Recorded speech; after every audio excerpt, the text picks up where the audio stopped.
I am the greatest. These are the words of Muhammad Ali as he proclaimed himself the greatest fighter of all time. Now, many of you may know Muhammad Ali as one of the greatest boxers of all time to ever live. What you might not know is that he had a great influence on the civil rights movement that was going on in the 60s and 70s. With many African American activists in America, such as Malcolm X, Martin Luther King Jr., and Elijah Muhammad, it was another Muhammad who had the greatest effect on the civil rights movement. I am here to give 3 reasons on why Muhammad Ali had the greatest effect on the civil rights movement that occurred in this country. I will be talking about Ali's conversion to the Nation of Islam, his refusal to join the Vietnam War, and how his legacy has impacted America to this day. Muhammad Ali was born Cassius Clay, but when he converted to Islam, he was given his Islamic name, Muhammad Ali. During his conversion to the Nation of Islam, Ali was able to spend time with Malcolm X and Elijah Muhammad. Though they were his mentors, they were able to teach him many things about the ongoing civil rights problems in the United States. With Ali's exposure to the public, he was able to spread his word on the wrongs going on in America, with more people being able to listen. He once said, and I quote, "No intelligent black man or black woman in his or her right mind wants white boys and white girls coming to their homes to marry their black sons and daughters." Although the message was harsh, Ali was standing up for his people, and he believed that the white man was the devil and that they were not righteous. People watching him on television weren't just watching the boxer who was pounding all his opponents, but they were also seeing a civil rights activist challenging the government in the public's eye. The most interesting action Muhammad Ali had on the civil rights movement was his refusal to join the army when he was drafted to the Vietnam War in 1966. Ali considered himself a conscientious objector because he believed the war was wrong. When asked why he didn't want to serve the country, Ali responded with, I ain't got no quarrel with them Viet Cong. They never called me an N-word." Soon after that, Ali made a famous step at Howard University where he gave his famous Black is Best speech. Ali stood up for what he believed, and he refused to join the army. He was arrested and had his boxing license suspended and was also stripped of his heavyweight title. He never budged, though, as he had another famous quote, "No, I am not going 10,000 miles to help murder, kill, and burn other people to simply help continue the domination of white slave masters over dark people in the world over. This is a day and age when such evil and injustice must come to an end." His case in the Supreme Court was all over the news as it was being covered by all sorts of media. As the case grew, so did the popularity between Ali and the public, as they turned against the war and supported him more and more. Even after his boxing career ended and the civil rights movement came close to a resolution, Muhammad Ali continues to be an advocate to the civil rights movement while others have passed.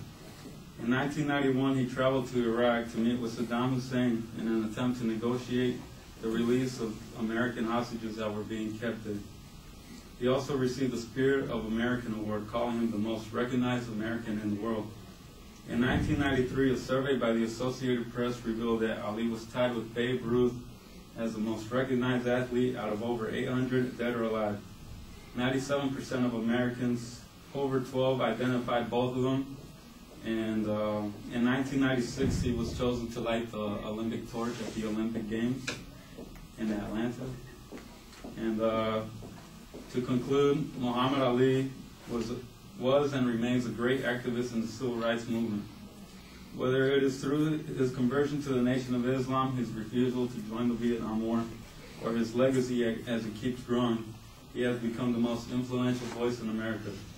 So when he stated that he was the greatest, he wasn't just talking about the man that we all know as a boxer, but as the greatest activist during the African-American civil rights movement of the 60s and 70s.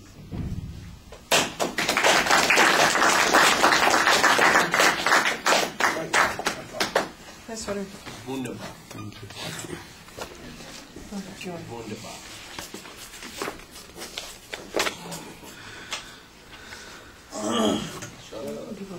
Joseph, what did you think? I think you had a really good preview. There's a really well-structured speech, and it seemed a little bit informative, but I can see where it was persuasiveness, like that Muhammad was like just not only a boxer, but one of the greatest activists.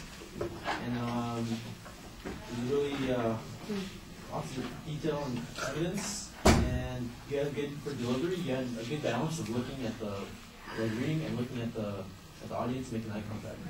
And your voice was loud and projected. Cool. That's it. Good job. Yeah, I like the quote and the impression that you do at the beginning. You've got a very clear statement of what your goal is and an excellent layout of the secondary points. I do think you could do a little bit better signposting those points as you get into the body of the speech. Some of the demonstration of Ali's influence on the civil rights movement needs to be a little bit stronger.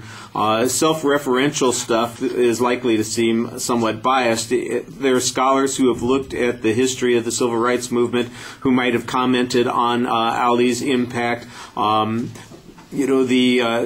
The notion that his action in objecting to being drafted and participating in the Vietnam War is connected to the civil rights movement is a little bit difficult to see the direct connection there. I can see an indirect connection, and if there are scholars, for instance, who have said that this is an example of civil disobedience that was necessary to illustrate to African Americans their ability to be independent from authority or something like that, then I think you ought to talk about that and find some proof on it. Otherwise, it just sounds like it's only vaguely connected to that point.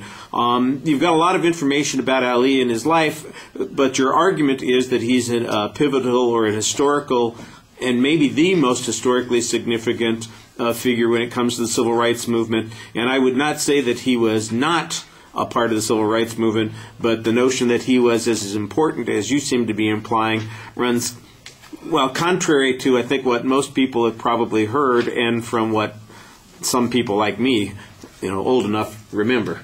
So I think, not to say that he was not a part of that process, but that, you're giving him a lot of credit for stuff, and I'm not sure that he should be getting quite as much credit as you're giving him.